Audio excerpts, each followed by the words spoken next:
บายดีวันนี้มาพบกับพระสีโหผู้มีสุเปอร์เซสในเก่าเช่นเคยเนาะพระสัวสิพามาดูมาส้มตามเส้นทางเนาะย่ำเมื่อแรกตอน6 โมงปลายบรรยากาศเย็นๆตอน6 โมงปลายเนาะได้มาพาดูพาส้มเส้นทางอยู่ที่บ้านห้างแห่งเมืองโคกสะโดนแขวงสารวัตรเส้นทางอยู่ที่บ้านห้างแห่งเมืองโคกสะโดนแขวงสารวัตรเนาะได้พามาดูมาส้มบรรยากาศตามเส้นทางของบ้านอาทิตย์ของวันอาทิตย์วันที่26/2026ฝากติดตามช่อง YouTube ของพระสิโหผู้มีสุเปอร์เซนเด้อกดไลค์กดแชร์เนาะกดติดตามให้แน่ FC ลาวไทยและต่างประเทศ FC ลาวไทยและต่างประเทศบรรยากาศตามเส้นทาง เอามาให้รู้ให้ชมเอามาให้รู้ให้ชมบรรยากาศตามเส้นทางอยู่ที่บ้านห้างแห่งเมืองโคกสะโดนแขวงสารวัตร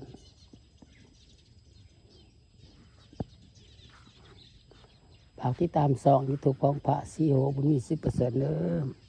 กดไลค์กดแชร์เนาะกดติดตามให้เนาะ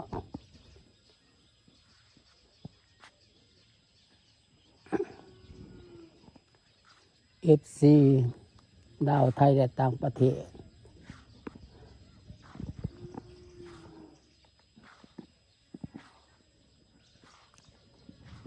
ให้ดูให้ชมบรรยากาศตามเส้นทาง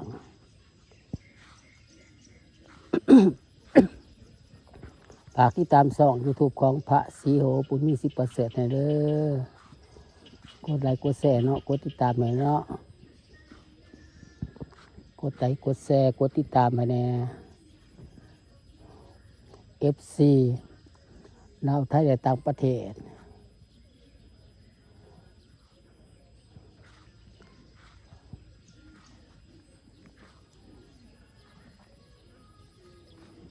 บรรยากาศตามเส้นทางยามมื้อแลง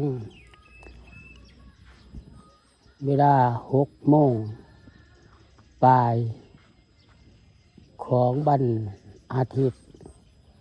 วันที่26/2026ได้มา พาดูพาส้มตามเส้นทางเนาะบรรยากาศตามเส้นทางบ้านนอกคอกหน้าบ้านห้างแห่งเมืองโคกสะโดนแขวงสารวัตรเส้นทางย่ำผลบรรยากาศตามเส้นทางบรรยากาศตามเส้นทางไล่พามาดูมาส้มไล่พามาดูมาส้มบรรยากาศตามเส้นทาง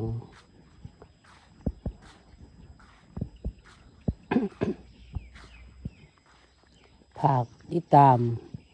ช่อง YouTube ของพระสีโหบุญมี10%เด้อกดไลค์กดแชร์เนาะกดติดตามให้เนาะยามมื้อแลงตอน6 โมงปลายไล่พามาดูมาส้มตามเส้นทาง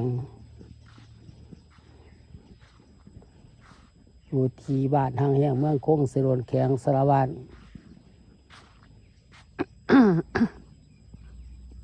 บรรยากาศยามมื้อแลงไล่พาเที่ยวพาส้มบรรยากาศยามมื้อแลงของวันอาทิตย์วันที่26/2026นะฝากติดตามช่อง YouTube ของพระสีโหบุญมี10%เด้อ FC ลาวไทยและต่างประเทศกดไลค์กดแชร์เนาะกดติดตามให้เนาะ เป็นกำลังใจให้พระศรีโหบุญมีสิประเสริฐให้เด้อเป็นกำลังใจให้พระศรีโหบุญมีสิประเสริฐเนี่ยได้พามาเที่ยวมาชมบรรยากาศน้ำหัวแรกไหลมาพามาเที่ยวมาชมบรรยากาศน้ำหัวแรกเนาะ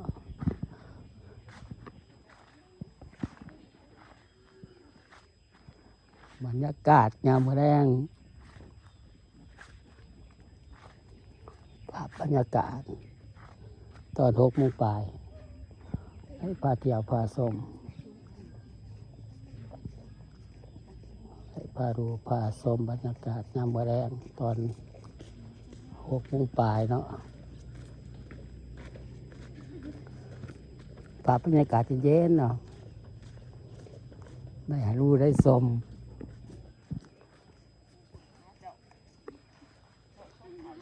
มาแต่หน้าวะได้ล่ะเอาก็ไป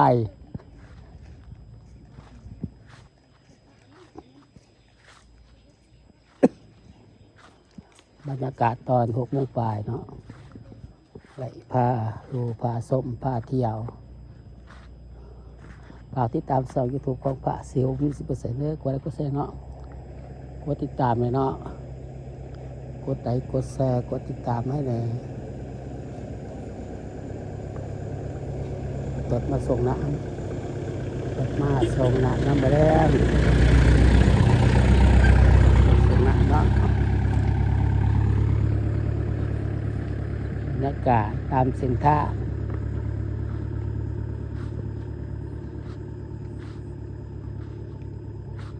บรรยากาศตามเส้นทาง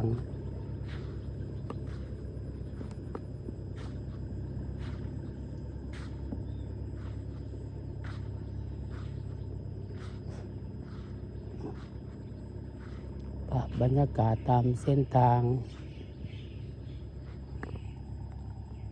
ภาคที่ตามช่อง YouTube ของพระศรีโหบุญมี10%เด้อกดไลค์กดแชร์เนาะกดติดตามเนาะ FC ลาวไทยและต่างประเทศ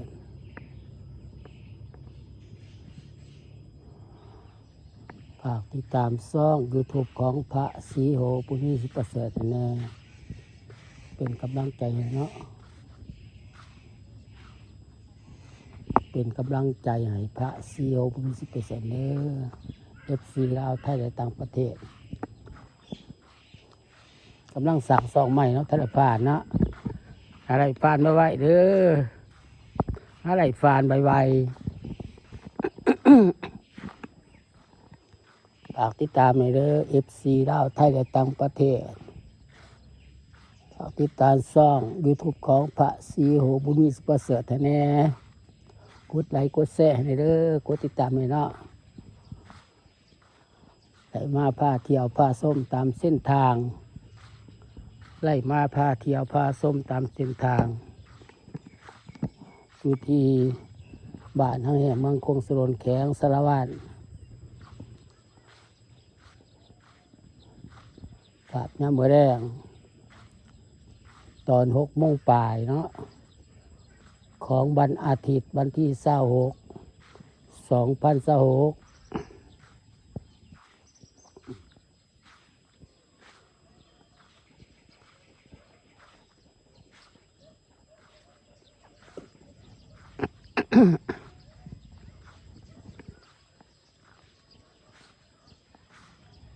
คลิปนี้กับพระสู้ก็ลาไปก่อน